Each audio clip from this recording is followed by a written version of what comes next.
വിജയേട്ടാ നമസ്കാരം. നമസ്കാരം. വിജയേട്ടാ, ഇപ്പൊ കേരളത്തിലെ മാധ്യമങ്ങളടക്കം പറഞ്ഞുകൊണ്ടിരിക്കുന്ന സംഭവം എന്ന് പറയുന്നത്, നേരത്തെ എന്ത് പറഞ്ഞാലും ബി ജെ പിയും സംഘപരിവാറും രണ്ടുപേരും രണ്ട് തട്ടിൽ നിൽക്കുന്നു എന്നാണ് പറഞ്ഞുകൊണ്ടിരുന്നത്. യോഗി ആദിത്യനാഥും സംഘപരിവാറും വലിയ ടേംസിലാണ്, പക്ഷേ യോഗി ആദിത്യനാഥും നരേന്ദ്രമോദിയും വലിയ ടേംസിലല്ല എന്ന് നമ്മൾ വരെ പല സാഹചര്യത്തിലും പറഞ്ഞ സാഹചര്യം ഉണ്ടായിരുന്നു. അപ്പൊ ഇപ്പോ നിലവിൽ കഴിഞ്ഞ ദിവസത്തെ ഈ 64 അംഗ എക്സിക്യൂട്ടീവിനെ, അതായത് നിതിൻ നബീൻ ദേശീയ പ്രസിഡന്റ് ആയതിനു ശേഷം ബി ജെ പിയുടെ പുതിയ ദേശീയ പ്രസിഡന്റ് നിതിൻ നബീൻ 64 എക്സിക്യൂട്ടീവുകളെ പ്രഖ്യാപിക്കുന്ന അടക്കം വലിയൊരു അഴിച്ചുപണി ബി ജെ പിയിൽ നടന്നു. അതിനുശേഷം നമ്മുടെ മലയാള മാധ്യമങ്ങളടക്കം കൊടുക്കുന്ന വാർത്ത ബി ജെ പി ആ ഒരു പഴയ ഫോമിലേക്ക് തിരിച്ചെത്തി എന്നുള്ളതാണ്. അതായത് സംഘപരിവാറും ബി ജെ പിയും ഒത്തുചേർന്ന് എണ്ണയിട്ട് യന്ത്രം പോലെ പ്രവർത്തിച്ചപ്പോഴാണ് 2014 2019 ബി ജെ പിക്ക് വലിയ നേട്ടം ഉണ്ടാക്കാൻ സാധിച്ചത്. 2024 ആയപ്പോഴേക്കും അതിൽ ഒരു വലിയ ഒരു വിള്ളൽ വന്നു എന്ന് പല മാധ്യമങ്ങളും റിപ്പോർട്ട് ചെയ്തിട്ടുണ്ട്. ഇപ്പൊ ദേശീയ മാധ്യമങ്ങളൊക്കെ റിപ്പോർട്ട് ചെയ്യുന്നത് പഴയ ആ ഒരു ഫോമിലേക്ക് അവർ തിരിച്ചെത്തിയിട്ടുണ്ട് എന്നുള്ളതാണ്. അത് മാത്രമല്ല, വളരെ ഇൻട്രസ്റ്റിംഗ് ആയിട്ട് ഒരു വാർത്ത ഇതിനകത്ത് പറയേണ്ടത്, നമ്മൾ ഉത്തർപ്രദേശ് തെരഞ്ഞെടുപ്പാണ് ഫോക്കസ് ചെയ്യുന്നത്. നമ്മുടെ എപ്പിസോഡ് 2 ആണ്, പ്രേക്ഷകരുടെ ഒരു അറിവിലേക്ക് പറയുകയാണ്. നമ്മളിത് ഉത്തർപ്രദേശിന്റെ രണ്ടാമത്തെ ഒരു ഭാഗമാണ് നമ്മൾ ചെയ്യുന്നത്. കാരണം ഉത്തർപ്രദേശ് തെരഞ്ഞെടുപ്പാണ് ഇനി ലക്ഷ്യം വെക്കുന്നത്. ഉത്തർപ്രദേശ് ഒരു ജീവൻ മരണ പോരാട്ടമാണ്. അവിടെ ഈ ഒരു കേക്ക് വാക്കാണ് എന്ന് പല ആൾക്കാരും പറയുന്നുണ്ടെങ്കിൽ പോലും അവിടെ ഒരു പാളിച്ച പോലും നമുക്ക് വരാൻ പാടില്ല. അതുകൊണ്ടാണ് സംഘപരിവാർ ഇപ്പോൾ കൃത്യമായിട്ട് ആ പുനഃസംഘടനയിൽ നമുക്ക് നോക്കിയാൽ മനസ്സിലാകും, വളരെ ഗംഭീരമായിട്ടാണ് അത് നടത്തിയിരിക്കുന്നത്. അതിന്റെ കൂട്ടത്തിൽ എനിക്ക് വളരെ ഇൻട്രസ്റ്റിംഗ് ആയിട്ട് തോന്നിയത്, ആം ആദ്മി പാർട്ടി വിട്ട് ബി ജെ പിയിൽ ചേർന്ന 7 രാജ്യസഭാ എം പിമാരിൽ നിന്നുള്ള സന്ദീപ് പഥക് എന്ന് പറയുന്ന ഒരു വ്യക്തിയുണ്ട്. ആ പുള്ളിക്കാരനെ ദേശീയ സെക്രട്ടറി ആക്കി മാറ്റിയിരിക്കുകയാണ്. ഇത് ചില്ലറക്കാരനല്ല ഈ പുള്ളി എന്ന് പറയുന്നത്. ഈ പുള്ളി എന്ന് പറയുന്നത് ഗ്രൗണ്ട് സ്ട്രാറ്റജിയിൽ അത്യധികം ഗംഭീരമായിട്ട് പാടവമുള്ള ഒരു വ്യക്തിയാണ്. AAP-യിലെ ചാണക്യൻ എന്നാണ് ഈ പുള്ളിയെ പറയുന്നത്. ഛത്തീസ്ഗഡ് സ്വദേശിയാണ് ഇയാൾ, സന്ദീപ് പഥക്. ഇന്ത്യൻ രാഷ്ട്രീയത്തിലെ അസാധാരണ മുഖമാണെന്നാണ് ഇദ്ദേഹത്തെ കുറിച്ച് പറയുന്നത്. കേംബ്രിഡ്ജ് സർവകലാശാലയിൽ നിന്ന് PhD, അങ്ങനെ ഓക്സ്ഫോർഡ്, IIT എല്ലാം വളരെ അദ്ദേഹത്തിന്റെ ഇതെടുത്ത് നോക്കിക്കഴിഞ്ഞാൽ, ജീവിതം എടുത്ത് നോക്കിക്കഴിഞ്ഞാൽ എഡ്യൂക്കേഷൻ ക്വാളിഫിക്കേഷൻ ഒക്കെ വളരെ വലുതാണ്. ആം ആദ്മി പാർട്ടിയെ 117-ൽ 92 സീറ്റിൽ എത്തിച്ച ഒരു വ്യക്തിയാണ് ഇദ്ദേഹം എന്ന് പറയുന്നത്. ഇദ്ദേഹത്തിന് ഇപ്പോൾ ദേശീയ സെക്രട്ടറി ആയിട്ട് പഞ്ചാബിൽ അടുത്ത ഇലക്ഷന്റെ ചാർജ് കൂടെ കൊടുത്തിരിക്കുകയാണ്. നമുക്ക് അതുകൂടെ പറഞ്ഞു പോകാം. ഇത്തവണ ഈ നിയമസഭാ തെരഞ്ഞെടുപ്പ് ഇനി 8 മാസമുണ്ട്. നമ്മൾ ഇപ്പോഴേ തന്നെ അതിന്റെ ഭാഗങ്ങൾ ചർച്ച ചെയ്ത് തുടങ്ങി എന്നുള്ളതാണ്. 8 മാസമുണ്ട് ഇനി. അപ്പോ ഈ ഇത്തവണ 5 നിയമസഭാ തെരഞ്ഞെടുപ്പാണ് നടക്കുന്നത്. അതിൽ ഏറ്റവും പ്രധാനപ്പെട്ടത് BJP സംബന്ധിച്ച് ഉത്തർപ്രദേശാണ്. പിന്നെ അവർക്ക് പഞ്ചാബാണ്. നാളെ ഇതുവരെ പഞ്ചാബിൽ അവർക്ക് ഒരു ശക്തി തെളിയിക്കാനും പറ്റിയിട്ടില്ല. അവർ അകാലിദളിന്റെ കൂടെ ഒക്കെ സീറ്റുകൾ നേടിയിട്ടുണ്ട്. ഒറ്റയ്ക്ക് നിന്നപ്പോഴും 1-2 സീറ്റൊക്കെ നേടിയിട്ടുണ്ടെന്നുള്ള അത് കവിഞ്ഞ് അവർക്ക് അവിടെ ഒരു പവർ ആകാൻ കഴിഞ്ഞില്ല. പക്ഷെ ഇത്തവണ അവർക്ക് അവിടെ പവർ ആയേ കഴിയും. അതിനുള്ള സാഹചര്യങ്ങൾ അവിടെ ഒരുങ്ങി നിൽപ്പുണ്ട്. കാരണം അതിന്റെ ഉള്ള ഒന്നാമത്തെ തെളിവായിരുന്നു ഈ ആടി ഒലഞ്ഞ് തകർന്ന് തരിപ്പണമായ ആം ആദ്മി സർക്കാരിന്റെ ഭാഗമായിട്ടുള്ള, ഇല്ലെങ്കിൽ അവരുടെ മെയിൻ മുഖങ്ങൾ ഇല്ലെങ്കിൽ തലകൾ എന്ന് പറയുന്ന 7 പേരാണ് രാഘവ ചത്തയോടൊപ്പം BJP-യിലേക്ക് എത്തിയത്. കാരണം അവരുടെ കയ്യിൽ സിസ്റ്റം ഉണ്ട്, പണമില്ല എന്നുള്ളതാണ്. കാരണം ഇലക്ഷൻ എന്ന് പറഞ്ഞാൽ പണം വേണമല്ലോ. അപ്പം പണം വേണം, അതിനുള്ള പിന്തുണ വേണം. അതിന് അവർ BJP-യിലേക്ക് എത്തുന്നു. കാരണം അവിടെ വരാൻ പോകുന്ന ഒരു സർക്കാർ എന്ന് പറഞ്ഞു കഴിഞ്ഞാൽ BJP എന്ന് പറയുന്നുണ്ടെങ്കിൽ പോലും ആം ആദ്മിയുടെ ഒരു മുഖമായിരിക്കും അവർക്കുണ്ടാകുക.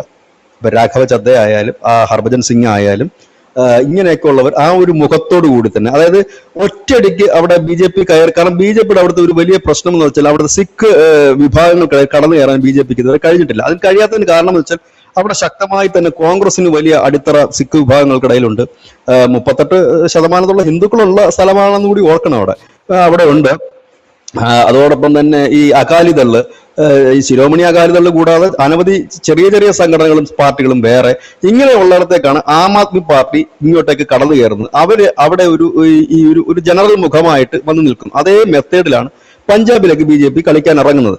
ഒരുപക്ഷെ അവരെ കൊണ്ട് ഭരിക്കാൻ കഴിഞ്ഞേക്കും. ഒറ്റയ്ക്ക് ഭരിക്കാൻ കഴിയുമോ എന്ന് എനിക്കറിയില്ല. പക്ഷെ നമുക്ക് തോന്നുന്നത് ഒരുപക്ഷെ അകാലിദളുമായിട്ടൊക്കെ സഖ്യം ചേർന്ന്, ഇല്ലെങ്കിൽ ചെറു കക്ഷികളെ, കഴിഞ്ഞ തവണ അങ്ങനെ ഒരു BSP വരെ അവര് കൂട്ടിന് പിടിച്ചായിരുന്നു. അവിടെ BSP രൂപം കൊണ്ട സ്ഥലം പഞ്ചാബാ. അത് വളർന്നതും UP-യിലാണെങ്കിലും പഞ്ചാബ്. അപ്പം അവിടെ അവരെ BJP 117 സീറ്റിലും ഒറ്റയ്ക്ക് മത്സരിക്കാനാണ് തീരുമാനിച്ചിരിക്കുന്നത്. നിലവിൽ പഞ്ചാബിലെ ഗ്രാമപ്രദേശങ്ങളിലും സിഖ് മേഖലകളിലും BJP-യുടെ പിടി ശക്തിപ്പെടുത്താൻ BJP തങ്ങളുടെ ഗ്രൗണ്ട് നെറ്റ്വർക്ക് അനുഭവം ഉപയോഗിക്കും എന്നുള്ള റിപ്പോർട്ടുണ്ട്. ഈ സന്ദീപ് പഥക്കിനെയാണ് കേട്ടോ അതിന് നിയോഗിച്ചിരിക്കുന്നത്. ഈ 2017 പഞ്ചാബ് പരാജയത്തിന് ശേഷം ബൂത്ത് തലം വരെ സംഘടനയെ ശക്തിപ്പെടുത്തുന്നതിനായി ഈ സന്ദീപ് പഥക്ക് അരവിന്ദ് കെജ്രിവാളിന് വേണ്ടി 3 വർഷം തുടർച്ചയായി ശ്രമിച്ചു. പിന്നെ ജയിലിലായിരുന്നപ്പോൾ അരവിന്ദ് കെജ്രിവാളിനെ കാണാൻ അനുവാദം ലഭിച്ച 3 പേരിൽ ഒരാൾ സന്ദീപ് പഥക്കായിരുന്നു എന്നുള്ളതാണ്. രാഘവ് ചത്തയും BJP ചേർന്നതോടെ സംഘടനാ തലത്തിൽ AAP-ക്ക് വലിയ രാഷ്ട്രീയ നഷ്ടവും തിരിച്ചടിയും നേരിടേണ്ടി വന്നു എന്നാണ് മാധ്യമങ്ങൾ റിപ്പോർട്ട് ചെയ്യുന്നത്. ബാക്കി നമ്മൾ ഗോദയിൽ കാണേണ്ട കാര്യമാണ്. അല്ല, ഇതിനകത്ത് ശ്രദ്ധേയമായ ഒരു കാര്യം എന്ന് വെച്ച് കഴിഞ്ഞാല് പഞ്ചാബിനെ സംബന്ധിച്ച് BJPക്ക് മുഖങ്ങളില്ല. അമരീന്ദർ സിംഗിനെയൊക്കെ കൊണ്ടുവന്നു, സിദ്ധുവിനെ നേരത്തെ കൊണ്ടുവന്നു. സിദ്ധു ഒരു തല്ലിപ്പൊളിയായിരുന്നു. അപ്പം പിന്നെ കൊലക്കേസിലെ പ്രതിയും എപ്പോഴും തല്ലും ബഹളം ഉണ്ടാക്കുന്ന ഒരാൾ. അമരീന്ദർ സിംഗിനെ കൊണ്ടുവന്നു, പക്ഷെ അല്പം വൈകിപ്പോയി. ക്യാപ്റ്റൻ അമരീന്ദർ സിംഗ് ഇവിടെ എത്തുമ്പോൾ തന്നെ അദ്ദേഹം പ്രായാധിക്യമായി, അദ്ദേഹത്തിന് പിന്നെ കൂടുതൽ അങ്ങോട്ട് മുമ്പോട്ട് വർക്ക് ചെയ്യാൻ കഴിയാതെ. പിന്നെ അവർ കുറച്ചു നാളായിട്ട് ഇറക്കി കളിച്ചോണ്ടിരിക്കുന്ന ഒരാൾ പിന്നെ ഹരിയാന മുഖ്യമന്ത്രി സൈനിയാണ്. സൈനി പകുതി സിക്ക. പിന്നെ സൈനിയുടെ ചെറുപ്പകാലം തൊട്ട് പുള്ളിയുടെ കോളേജ് വിദ്യാഭ്യാസം വരെ പഞ്ചാബിലാണ് പുള്ളി പഠിച്ചത്. പിന്നെ പുള്ളി അവിടെ വന്ന് ഇറങ്ങുമ്പോൾ തന്നെ പുള്ളി തലക്കെട്ടൊക്കെ കെട്ടിയാണ് വരുന്നത്. അവരെ സിഖുകാരുടെ തലപ്പാവൊക്കെ ധരിച്ച് വരികയും സിഖുകാരുമായി അടുത്ത ബന്ധമുണ്ട്. അവിടെയാണ് രാഘവ് ചദ്ദയെ കണക്കുള്ള ഈ യൂത്തിനും കൂടെ ഇൻട്രസ്റ്റ് ആയിട്ടുള്ള ഒരു നേതാവ് വരുന്നത്. അതായത് യൂത്തിനും കൂടെ കൊള്ളാപ്പികൾ വന്നു കഴിഞ്ഞാൽ കുറച്ചുകൂടെ മെനയുണ്ട്, അല്ലെങ്കിൽ ഇദ്ദേഹം വന്നു കഴിഞ്ഞാൽ പല കാര്യങ്ങളും നടക്കും എന്നൊരു തോന്നൽ ഉളവാക്കാൻ രാഘവ് ചദ്ദയ്ക്ക് കഴിഞ്ഞു. ഒരു യൂത്ത് ടീമാണ് അവിടെ വരുന്നത്. യൂത്ത് ടീം മാത്രമല്ല, കഴിവ് തെളിയിച്ചിട്ടുള്ള വ്യക്തികളോട് ആണ് അവിടെ വരുന്നത്. അപ്പം അവിടെ ആണ് ഈ കഴിഞ്ഞ കുറെ നാളുകളുടെ, നമ്മളത് മുമ്പ് ഒരിക്കൽ ചെയ്തിരുന്നു, സൈനി തലപ്പാവ് ധരിച്ച് പഞ്ചാബിൽ പോകുന്ന വാർത്ത നമ്മൾ വിശദമായി ചെയ്തിരുന്നു. സൈനിയുടെ അമ്മ പഞ്ചാബിയാണ്. അതിനൊക്കെ കഥയൊക്കെ നമ്മൾ പറഞ്ഞിരുന്നുകൊണ്ട് അതിലേക്ക് കിടക്കുന്നില്ല. അപ്പൊ ഇങ്ങനെ നമ്മൾ ചെയ്തിരുന്ന ഒരു കാര്യമാണ്. ഇവിടെ പഞ്ചാബിൽ വലിയ പ്രതീക്ഷയുണ്ട്. ഒരു പക്ഷേ എനിക്ക് തോന്നുന്നു ഇപ്പം ഒറ്റയ്ക്ക് മത്സരിക്കുമെന്ന് ഇവർ പറയുമ്പോൾ പോലും ഒറ്റയ്ക്ക് മത്സരിക്കാൻ ഇപ്പോൾ അവർക്ക് ഈസി ആയിട്ട് കഴിയും. കാരണം ഈ ആം ആദ്മി പാർട്ടിയിൽ നിന്ന് വന്നിട്ടുള്ള 7 MP അവർ വിചാരിച്ചു കഴിഞ്ഞാൽ ഒരുപാട് സ്ഥാനാർത്ഥികളെ, അതായത് ആം ആദ്മി പാർട്ടിയിൽ നിന്നും കോൺഗ്രസ് പാർട്ടിയിൽ നിന്നും അടർത്തിയെടുക്കാൻ ഈസി ആയിട്ട് കഴിയും. BJPക്ക് കഴിയാത്തത് ഇവർക്ക് ഈസി ആയിട്ട് നടക്കുക തന്നെ ചെയ്യും.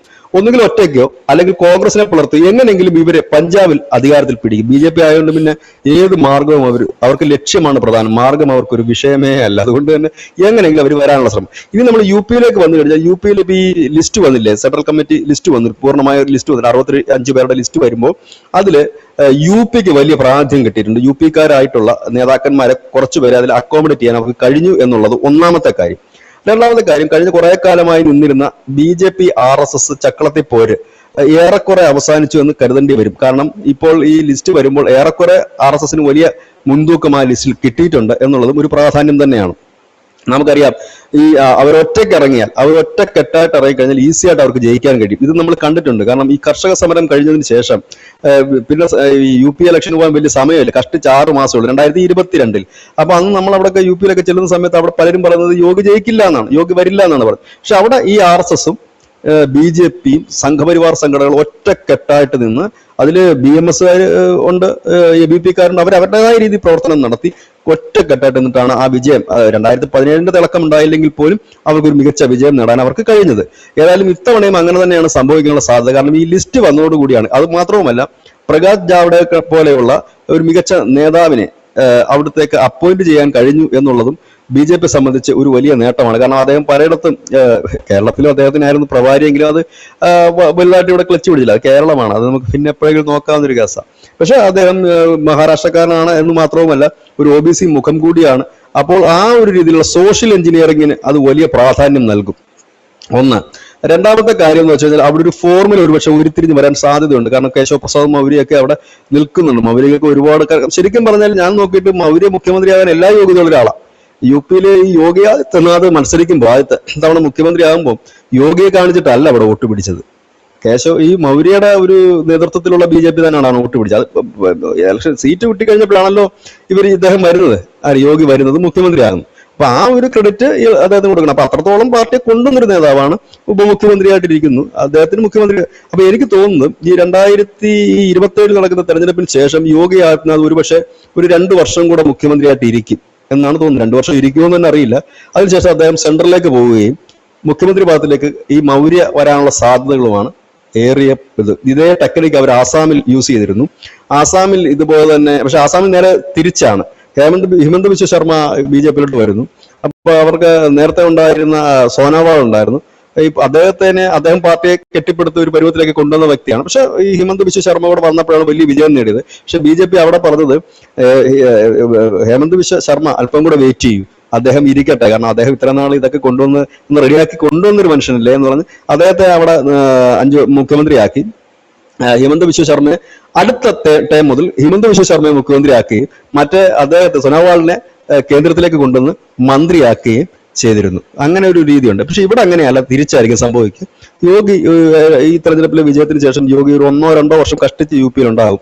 അതിനുശേഷം അദ്ദേഹം കേന്ദ്രത്തിലേക്ക് പോവുകയും അവിടേക്ക് ഈ മൗര്യ വരാനുള്ള സാധ്യതകളുണ്ട്. കാരണം മൗര്യ എന്തുകൊണ്ടും യോഗ്യൻ തന്നെയാണ് അവിടെ.